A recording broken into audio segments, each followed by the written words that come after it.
HP Oppo gak lebih dari 1,5 jutaan di 2024 tuh gila sih. Ini saya beli Oppo A3X di TikTok Shop ya dengan potongan harga jadi 1,375 juta aja. Terus ini punya sertifikasi standar militer 810H. Ingat ya, ini tuh standar militer resmi. Gak kayak Oppo Reno 12 dan 12 Pro yang 6 juta lebih emang tahan banting tapi gak punya standar militer. Gila sih, kayak too good to be true gitu. Apa ya yang kurang? Itulah di chipsetnya, si Snapdragon 6S 4G Gen 1. Iya, ini tuh chipset baru ya, tapi awas, hati-hati jangan mau dikibulin. Oke, di sini Fadi langsung aja kita review Oppo A3X-nya.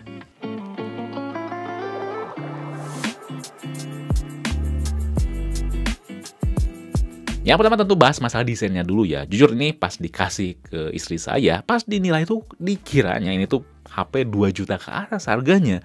Karena emang beneran solid sih. Itu kesan dari orang awam yang nggak ngerti urusan teknologi ya.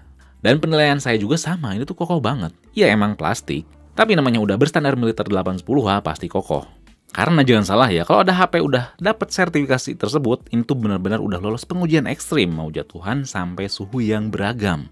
Jadi jelas banget ini tuh HP cocok banget buat orang tua atau Om Irwan sobat HP atau kalian yang emang megang HP tuh suka loncat sendiri. Yang kerasa murahan cuma feedback getar yang kasar sih, dan ada tulisan inovatif gitu ya di bump kameranya. Tapi untungnya tetap mentingin fungsi ya karena ada slot micro SD yang bisa dari dual SIM-nya dan ada jack 3,5 mm. Untuk desainnya pun gak neko-neko, saya suka. Di warna birunya ini ada motif bergarisnya gitu sebagai pemanis. Kita dikasih sensor sidik jari di tombol power yang pembacaannya agak susah ya kalau gak disetting dengan benar karena ukurannya yang kecil. Untuk kecepatan bacanya ya standar termasuk face unlock-nya. Kedua urusan layar. Saya suka ya layarnya, khususnya untuk warna yang dikasih, karena akurat, punya sRGB 98% dan kalau mode Vivid 115%. Lalu kalau kedalaman warnanya pun nyampe 8 bit, yang secara real penggunaannya enak dilihat. Gak bikin minder di tengah layar-layar HP AMOLED yang banyak ya. Tapi ya, layar AMOLED yang ada ya tentu gak lepas dari masalah green line, burn in, dan lainnya.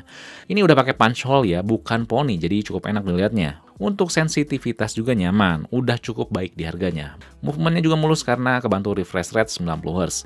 Hanya saja ya detailnya yang biasa, cuman HD plus aja. Tapi untungnya udah ketutupin sama pengalaman warna dan movement animasi yang baik. Jadi buat sosmedan, baca artikel, sampai nonton Netflix udah baik di harganya. Kecuali tentu speaker yang biasa aja. Ini masih mono, tapi ya mengingat harganya murah, ya termaafkan. Dan terakhir yang buat spesial di harganya ini adalah kecerahan yang nyampe 1000 nits. Jadi Oppo A3X ini untuk dipakai outdoor gak ada masalah sih, oke banget ya. Gak banyak HP 1 jutaan yang punya kecerahan kayak gini. Selanjutnya fitur. Nah untuk fitur di harga 1 jutaan udah lengkap sih, tapi gak bisa ngerep ada NFC ya.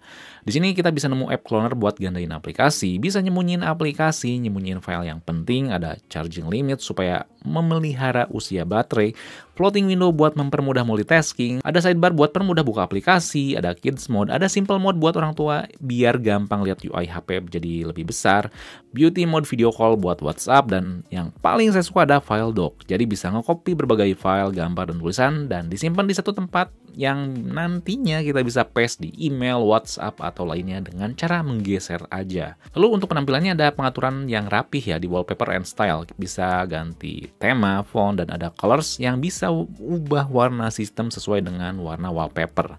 Ada dark mode yang punya 3 macam kepekatan dan eye comfort buat bikin warna layar warm. Dan tadi ada 2 mode pilihan warna layar ya. Juga gak lupa sampai ganti tombol navigasi. Nah, semua itu dibalut oleh ColorOS 14 berbasis Android 14 yang biasa ya. Seri A dari Oppo tuh dapat update Android 1 kali dengan security patch 3 tahun. Nah, di sini di ColorOS 14 tuh makin manis sih. Saya tambah suka warna, bentuk icon, font, dan elemen lainnya tuh enak dilihat. Gak norak atau maksain.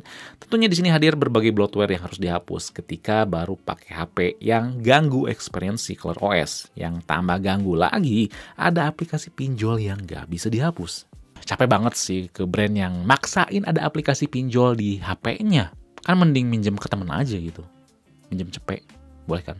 Nah kita masuk ke yang paling kurang ya di HP ini. Yang paling kerasa yaitu adalah masalah chipsetnya. Ini Snapdragon 6S 4G Gen 1. Terlihat keren kan namanya. Tapi sebenarnya ini tuh chipset keluaran beberapa tahun ke belakang, 2020. Ini adalah rebranding dari Snapdragon 662. Jadi ya udah berumur, ditambah tipe penyimpanannya tuh eMMC 5.1 bukan UFS. Saya nggak ngerti sama Snapdragon dan MediaTek ya, buat meluncurin produk baru tuh cuman rebranding atau ganti nama doang gitu. Seenggaknya harusnya ada hal sedikit yang berbeda ya, misalkan ya si frekuensinya 100 MHz lebih kenceng atau hal lainnya gitu. Ada perubahan minor, tapi ini yang nggak ada. Ini tuh cuman ganti nama doang. Didengerin ya buat MediaTek dan Snapdragon. Atau kalau misalkan ada buzzernya, dengerin nih, saya zoom mulutnya ya, dengerin.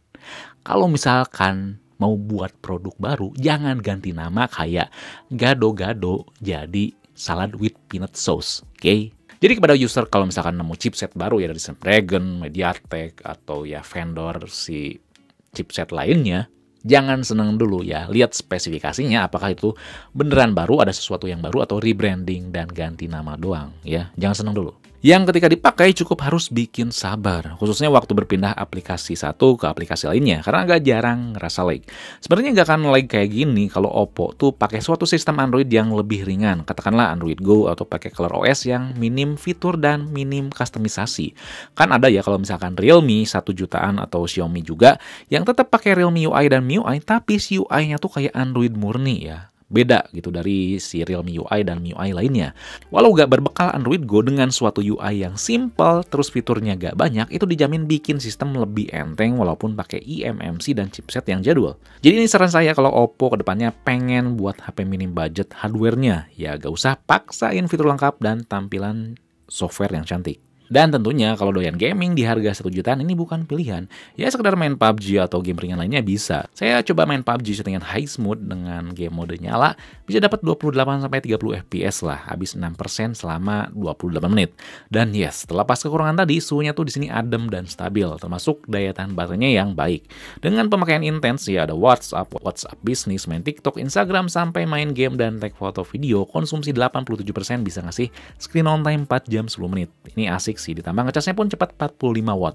Terakhir urusan kamera nih, saya sangat suka sih di harga yang ada. Kameranya itu salah satu terbaik di harganya, walaupun ini cuma 8 megapiksel. Oppo cukup serius ya buat ngegarap softwarenya, karena bisa nyajiin detail yang rapi, warna yang emang vivid, tapi ini bikin permudah kalian tuh buat gak edit lagi gambar yang ada. Hasilnya udah pas ya, vividnya tuh gak terlalu norak. Depan belakang tuh udah suka sih hasilnya, kalian bisa lihat lah. Cuman ya yang emang kerasa kurang pasti ketika digital zoom ya, kelihatan pecah karena cuma 8 megapiksel aja.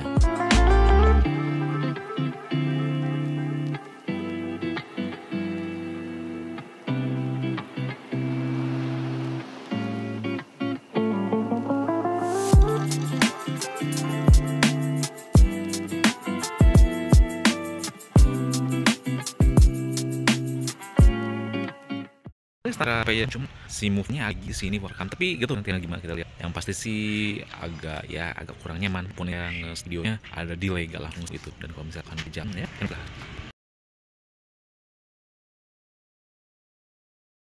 Jadi udah jelas ya, Oppo A3X ini tuh gak cocok buat kalian yang nyari NFC dan butuh performa kencang di harga 1 jutaan.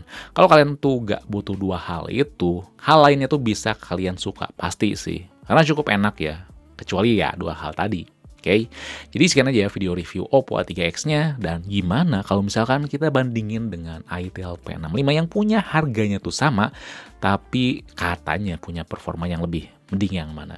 Oke, di sini Fadil, peace out.